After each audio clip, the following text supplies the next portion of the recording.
Hello，歡迎嚟到想讀書唔想睇書啊！如果你中意聽書，但係唔想自己慢慢睇晒本書，咁你就嚟啱地方啦！今日咧，我哋會繼續一齊聽《世界盡頭嘅咖啡館》呢本書，唔單止有趣，仲幾啱用嚟放鬆一下，諗下人生添啊！開始之前，記得俾個 like， 訂閱埋個頻道啦！順便 share 俾你啲朋友仔出一齊聽書，一齊 chill， 有咩 feel 都歡迎留言同我傾下偈，我真係好想知你點睇咯！好啦，我哋即刻出發，走入世界盡頭嘅咖啡館 ，ready 未啊 ？Let's go！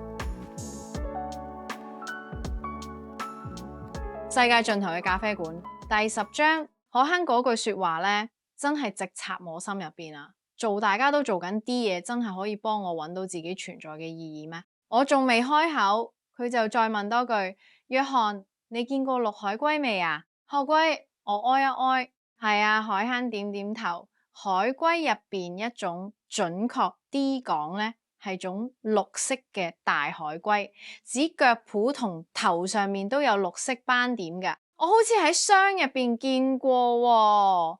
我答咁點關佢咩事啊？海謙笑一笑，講出嚟你可能覺得有啲奇，但係我人生中最有影響力嘅一課，竟然就係一隻綠色大海龜教我嘅。佢教咗我每一日應該點樣過。我忍唔住笑，佢講咗啲咩俾你知啊？其實幾得意，海坑都笑咗出嚟。佢冇真係講嘢俾我聽，但係我真係從佢身上學到唔少。嗰陣我喺夏威夷海灘浮潛，成個體驗勁正啊！我見到一條身上有紫色斑點嘅鰻魚啦，仲有一隻章魚，都係我第一次見。成千上萬條魚喺我眼前游嚟游去，有啲顏色靚到不得了。亮藍色啊，深紅色啊，靚到好似發光咁，真係冇得想象。我潛到離岸大約100尺咁遠，有幾塊大石頭。我喺嗰度轉悠一望，有隻綠海龜喺我身邊慢慢游過。我第一次喺野外見到海龜，真係興奮到癲咗，快快上水，除咗個浮潛管，浮喺水面望住佢。我一低頭，佢就喺我正下方，慢慢游去遠離海岸嘅方向。我就喺水面跟住佢，佢間唔中撥下隻腳蹼，但多數時間淨係浮住漂。最令我驚訝嘅係咧，佢明明睇落去游得好慢咧，但我居然跟唔上佢。我有着住對蛙鞋，應該推得我游得快過平時啊，而且冇着浮力背心啲咁嘢阻我速度。我真係死命咁撥水想追翻佢，但係佢都越游越遠。大約10分鐘之後，我真係追唔到啦，連一隻海龜都游得過我，我真係速到癲，又失望又尷尬，唯有翻轉頭游翻岸。第二日呢，我又翻去同一個地方啦，希望咧再見到多幾隻海龜啊。游咗半個鐘左右咧，終於見到一群黃黑相間嘅小魚啦，仲有另一隻綠海龜。佢圍住啲珊瑚游來游去，我就跟住佢觀察咗陣。當佢游入深海嗰陣，我又跟上去，點知依舊追唔到。就係嗰刻，我真係學到一堂寶貴嘅人生課堂。海青講到呢度，停咗落嚟。喂，海坑，你唔可以講到一半停低㗎。睇綠海龜教咗你啲咩啊？佢笑喎，我仲以為你根本唔信一隻綠海龜會教到啲咩呢台。我都笑。我係有懷疑，不過聽到呢度開始覺得可能真係有啲道理喎。之後點啊？我浮喺水面上，開始發現原來隻海龜啲動作係順住海水流動。當啲海浪推向岸邊，即係同佢想去嘅方向相反，佢就會撥幾下水，保持自己喺原地漂住。當啲海浪向海洋方向湧過去呢，佢就會加速撥水，順勢推自己向前。佢從來都唔係同海浪鬥，而係識得用海浪嘅力量。我追唔到佢，就係因為我完全唔理啲水點流，只顧住自己撥水。起初我仲可以同佢差唔多，甚至有時快過佢。但係當我遇到反方向嘅海流呢，我用幾多力都好呢，結果只會越游越係。等到啲浪再順我方向嘅時候，我已經冇咗力，再撐唔起。結果就係我越游越兇，佢就越游越輕鬆。佢善用海水，而我就白白浪費精力，結果自然係我輸。多謝你講咧，呢個海龜，係綠海龜嘅故事喎。Yes， 綠海龜先啱佢，笑得好溫柔。對我嚟講，真係我人生其中一個最重要嘅原來係咁嘅時刻。佢再講落去，每日都有唔少人會想你將時間同精神用喺佢哋身上啦，好似你個電郵信箱咁。如果你乜都開、乜都睇、乜活動都參加、咩優惠都試，時間根本唔夠用。呢啲都仲淨係講緊 email 啊！你再諗下，仲有電視、網站、餐廳、旅行，成日都有人爭住給你注意力，到頭來你會發現自己做緊啲唔關自己事，或者根本係人哋想你做嘅嘢。第二日見完海龜，返到沙灘，我腦入邊一路喺諗佢教咗我咩？我坐低喺沙灘巾上面拎本日記出嚟寫低我嘅體會。對我嚟講，嗰啲會消耗我注意力、精神、時間，而又同我人生方向無關嘅人同事，就係啲反方向嘅浪，而可以推動我向前行，幫我活出自己目標同價值嘅，就係啲順流。我開始識得揀，我幾時應該撥水，識得留意點解我要撥水，有意思喎。我開始回想我每日用時間嘅方式，我明你點解話陸海龜教你一課啦。唔好走住叉借張紙，一支筆俾我好唔好？我問。當然可以啦，佢笑住喺圍裙袋拎支筆，又喺點餐板度孭咗張紙放咗喺台面。你會得出一個好震撼嘅答案。佢眨一眨眼就行去後廚啦。你點知？我啱啱想問係，佢已經唔見咗。我開始計數啦，平均壽命75年。我22歲，大學畢業，一星期有6日咧就收 email， 每日醒住16個鐘，每日有20分鐘睇啲唔太重要嘅 email。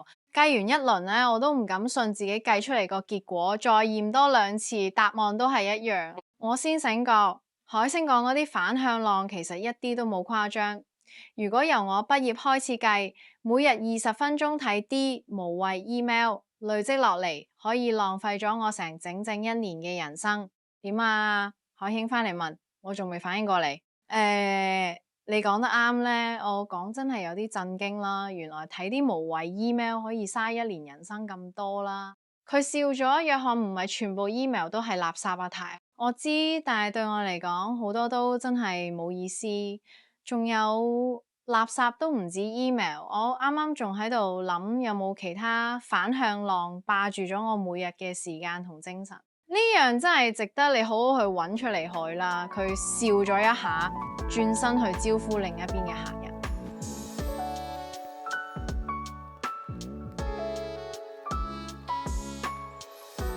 世界盡頭嘅咖啡館第11章。我開始食住啲薄煎餅，味道真係好好啊！啲飯菜都一樣咁美味嘅。邊食邊回想翻同麥克同海鮮嘅對話。普通嘅咖啡館唔會有啲咁嘅對話，唔係咩？你點解會存在？你了解咗自己嘅存在意義之後，應該點做？你可以喺隻陸海龜身上學到啲咩？就係我食咗啲水果之後咧，麥克走到我台邊嘅。啊，好唔好味啊，約翰？好好味啊！呢度嘅飯菜真係一流嚟，你應該考慮開分店，咁你可以賺好多錢啊！麥克微笑住話：話唔定我依家已經賺到啲大錢啦！咁點解你仲喺度做嘢？我啱啱想講嘅啲嘢唔小心脫口而出，唔好意思，麥克，我唔係話呢間咖啡館唔好，我意思係算啦，我都唔知自己係咩意思，冇所謂啊！麥克話：我唔止一次俾人問過呢個問題。約翰，你有冇聽過一個商人去度假之後遇到漁夫嘅故事啊？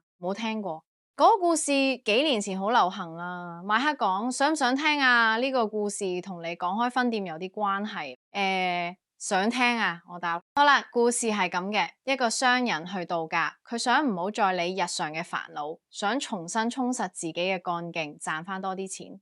佢飛咗去一個偏遠嘅地方，喺一個小村莊遊蕩。過咗幾日咧，佢留意到有個漁夫咧，每日都笑眯眯，樣樣都好開心啦。咁就好奇咧，咁有一日，商人揾到漁夫咧，問佢每日做啲咩嘢。漁夫答：我朝早醒嚟，同老婆同仔女食早餐，之後送仔女返學，我就去打魚。老婆開始畫畫，打到啲魚夠全家食，就返屋企。返到屋企難就瞓一陣，食咗晚飯會同老婆一齊行返海灘睇日落。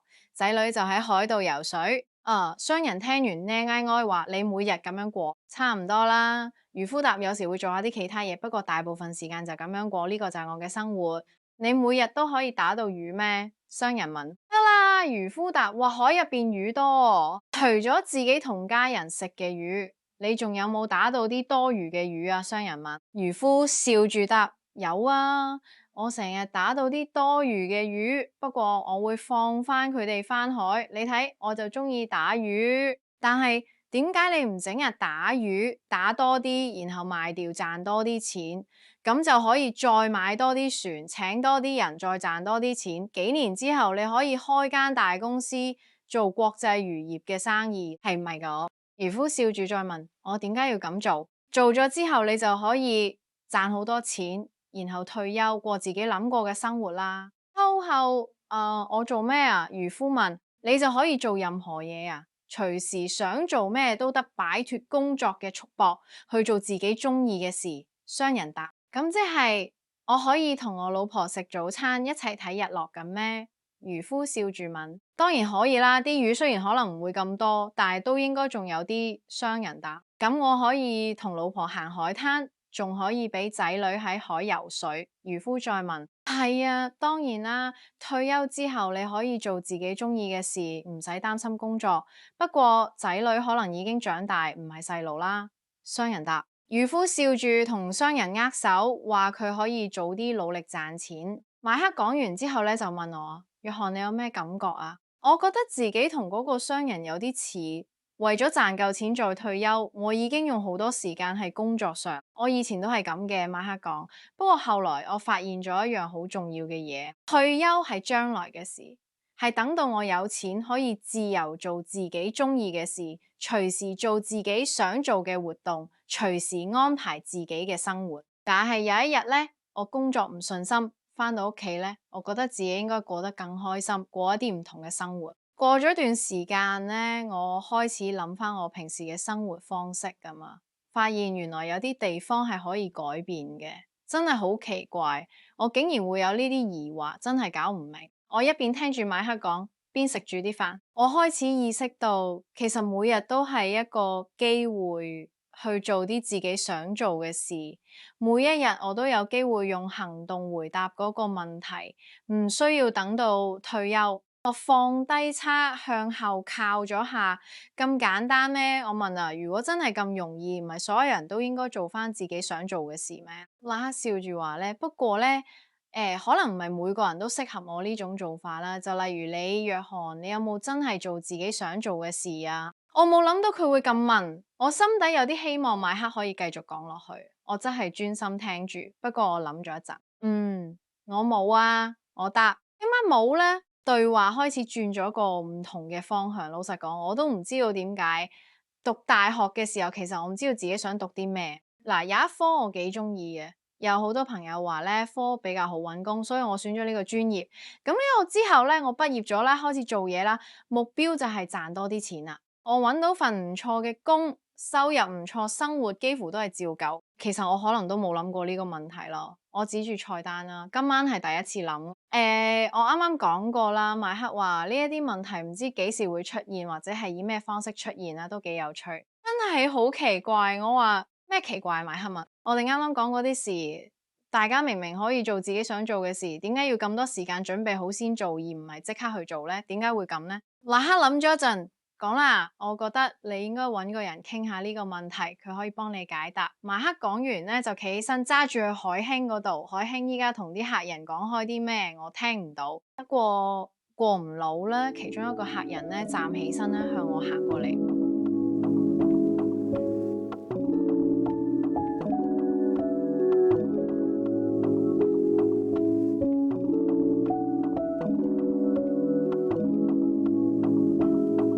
世界盡頭嘅咖啡館啊，第12章，佢哋行到我桌邊啦，馬克咧就開始同我介紹佢帶嚟嘅嗰個女人啦，約翰啦，呢位係我朋友安妮啊。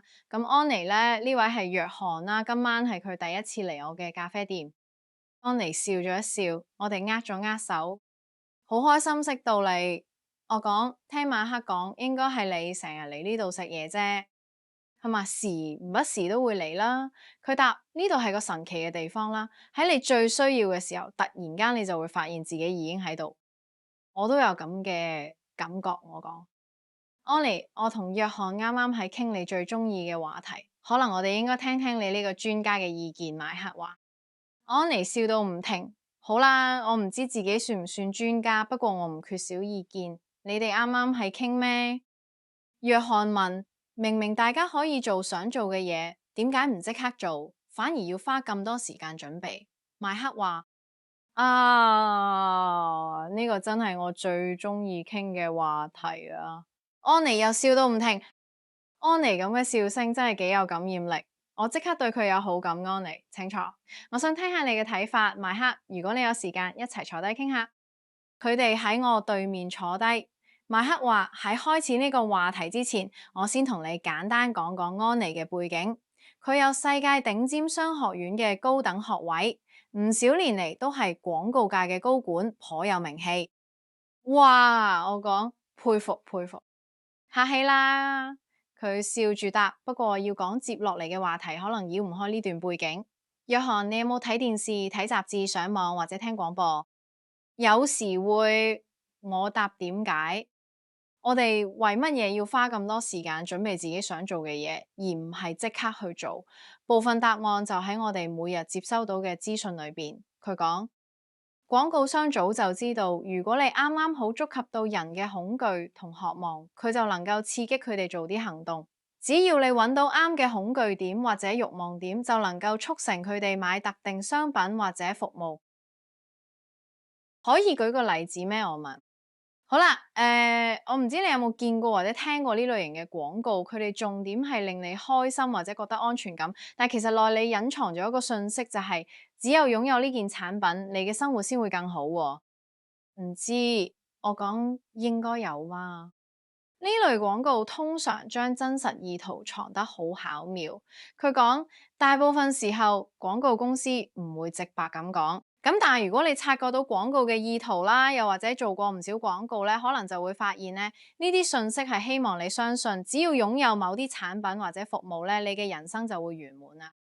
例如揸呢部車會令你嘅人生有特別意義，食呢個雪糕會令你感到幸福，擁有呢粒鑽石你就會心滿意足。仲有。佢繼續講啦，我要同你講一樣非常重要但係隱蔽嘅信息啦，就係擁有嗰啲產品，你能夠獲得滿足感，但係如果冇擁有嗰啲產品，你嘅人生就唔圓滿啦。我有啲疑惑咁望住佢。安妮，照你咁講，咁咪話每個人都唔應該買嘢啦？你咁講好似太極端，唔係幾現實。唔係咁講，佢答。你誤會啦，每個人都有權做自己想做嘅事。我唔係話唔可以買車，唔可以去商場，唔可以食雪糕。點解人哋會將咁多時間花喺準備工作上，而唔係即刻去做自己想做嘅事？部分原因就係我哋每日都係暴露喺大量嘅營銷資訊當中。如果唔小心啲，我哋肯定會將自己嘅幸福同滿足寄託喺某啲產品或者服務上，最後會陷入財務困境，要不停做嘢賺錢，盡管呢啲嘢根本唔係我哋真係想做嘅事。佢講，我好似冇太聽明白我講。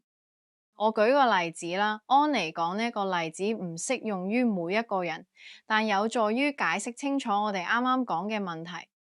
由細個開始，我哋嘅生活就充斥住各種廣告，廣告嘅信息就係人生圓滿係嚟自物質。既然咁，我哋會點做？當然係買嘢啦。我哋買廣告入邊嘅商品，想知道廣告講嘅啲嘢係唔係真係咁。咁問題就嚟啦，佢繼續講，買嘢係要錢噶嘛，為咗揾錢，我要揾份工做。呢份工可能完全唔係我理想中嘅嗰種，我花落去嘅時間都唔係我心入邊最想咁樣安排。咁但係因為有呢份工，我就可以買到我想要嘅嘢。我安慰自己話呢種情況係暫時嘅啫，唔會太耐，我就可以做其他嘢，做翻啲我本身已經有能力做到嘅事。不過又有另一個問題啦，因為做緊一份冇乜滿足感嘅工，而且每日都用咗好多時間喺上面，我開始越嚟越覺得唔開心。身邊好多人都日日等退休，成日講話等退休之後就可以做翻自己想做嘅事啊。再過一陣呢，我哋都會開始幻想住呢種好似被神化咗嘅未來，每日做緊嘅嘢唔係自己真心想做嘅，為咗補償心入邊嘅空虛，我哋就會買多啲嘢咯。我哋希望廣告講得係真，兼拍得一丁啲係真都好。希望啲商品可以代替日常嘅工作，帶嚟啲滿足感。但可惜係，我哋買得越多，要俾嘅錢就越多，就要花更多時間返工先至可以還清所有賬。花喺工作嘅時間唔係出於我哋真心，所以投放越多就會越唔開心嘅。因為真正屬於自己想做嗰啲事嘅時間咧就更少，咁所以咧我哋就會再買多啲嘢咯。我明白呢個邏輯啦，呢個真係唔係一個良性循環嚟喎。唔理係良性定惡性循環，我嚟講，最終個結果都係一樣。長時間返工，做緊啲根本唔能夠實現 PFE 真正人生目的嘅事。大家一直憧憬將來有一日可以唔使再返工，咁啊到時就可以活得隨心所欲。哇！我從來冇由呢個角度去睇過。我講真係咁嘅咩？安妮同麥克大笑咗出嚟。約翰啊，我唔建議你完全相信廣告喎，你要識得透過表面睇清楚本質。同一時間呢，我都唔希望你盲目信晒我講嘅嘢。安妮講，海兄頭先講過，依家大家可以接觸到好多新事物，可以了解世界上發生緊咩事啊。我只係分享緊自己嘅睇法，你聽完之後可以用你自己對世界嘅觀察去做判斷。你講嘅話真係俾咗我一個新嘅角度去睇世界。我講，安妮，你頭先舉嗰個例子，你自己真係經歷過。安妮笑咗出嚟，我梗係經歷過啦。依家講翻出嚟，我仲可以用嚟開玩笑。咁但係當時一啲都唔好笑喎。我真係唔開心，覺得好似自己人生完全失控咁。每日翻工翻到癲啦，冇咩私人時間啦。為咗補償呢，我就用買嘢嚟獎勵自己。當時我覺得呢個生活模式好合理，我連週末都照樣做嘢，所以就話自己應該買件新衫，或者最新款嘅電子產品，甚至係買件潮家私。咁但係因為日日都翻工啦，我根本冇乜時間真正去享受呢啲獎勵。啲朋友嚟我屋企都話好中意我屋企個 feel，但係我自己都冇時間坐低好好感受下。有一晚呢，我啱啱處理完一堆賬單，睇住佢哋一樣咁吞咗我大半個月嘅收入，我平躺喺張床度望住天花板，淨係咁樣先唔會忍唔住喊出嚟。我發現自己已經錯過咗人生好多時間嘅，浪費咗喺一份我根本冇興趣嘅工上面，再用買嘢嚟安慰自己。講真，連我買翻嚟嗰啲嘢，我都唔係真係在乎。我開始諗清楚，到底點解會搞成咁？原本計劃係工作到60歲，等退休，先至開始做自己想做嘅事。我覺得自己好慘咯，但係你依家嘅心態完全唔同啦。我講，你到底經歷咗咩？安妮笑住答：我依家真係唔同咗好多。咁嗰晚呢，我諗咗一陣啊，決定出去行下啦。我住喺個大城市，街上日日都有人行嚟行去。我望住每一個經過我身邊嘅人，心入邊想呢，佢哋有冇人同我一樣咁諗？佢哋快唔快樂？佢哋做緊自己真心想做嘅事咩？佢哋滿足嗎？最後我停喺一間細細地嘅咖啡店門口，我見過呢間鋪好多次，但係一次都未入過。估唔到入到去坐咗我一個識得嘅人。我喺唔同場合見過佢幾次，印象好深，因為佢每次都好從容、好淡定咁。佢請我坐低一齊飲咖啡，我哋傾咗成3粒鐘，講人生。我形容自己嘅狀況俾佢聽，佢笑住話：可能我睇廣告睇得太多，我嗰下有啲嗌一嗌，唔太明佢講咩。之後佢就開始講啦，我啱啱同你講過嗰個循。仲講咗好多其他嘢啫，有啲講到依家我都仲記得好清楚啊。轉變心態最重要嘅係佢話要知道乜嘢先至可以令你生活圓滿。呢樣嘢係你自己決定，唔關其他人話你點樣叫圓滿事。嗰晚返到屋企呢，我坐低開始思考，究竟乜嘢生活對我嚟講係圓滿？點解我會想要過咁嘅生活？我逼自己去揾答案，我每日想點樣過？再問翻自己，點解我要咁樣過每一日？最後我個思緒帶我嚟到一個問題面前，佢講：我低頭一望啦，安妮就指住個餐牌啦，點解要嚟到呢度？跟住呢，我問安妮又笑咗出嚟。海亨可能講過，一旦你問自己點解會嚟到呢度呢，你嘅世界就會變晒。我唔重複啲悶悶地嘅細節啦，不過我可以話你知，嗰一晚之後，我已經唔係原本嗰個我嘅生活啦，係由細細個改變開始。我開始每個星期都為自己預留多少少時間，我唔再靠買嘢去獎勵自己碰命返工，而係開始做返自己鍾意做嘅事。咁每日呢，我都會用至少1個鐘去做一啲我真係覺得開心值得嘅事。有時睇一本熱血沸騰嘅小說，有時去行山或者做運動，不知不覺之間呢，1個鐘變成2個鐘，2個鐘又拉長到3個鐘啦。等我停一停再抬頭呢，先發現自己已經全程投入想做嘅事上面啦。呢啲事先至可以令我點解會嚟呢度啦？呢個問題得到完整嘅答案咯。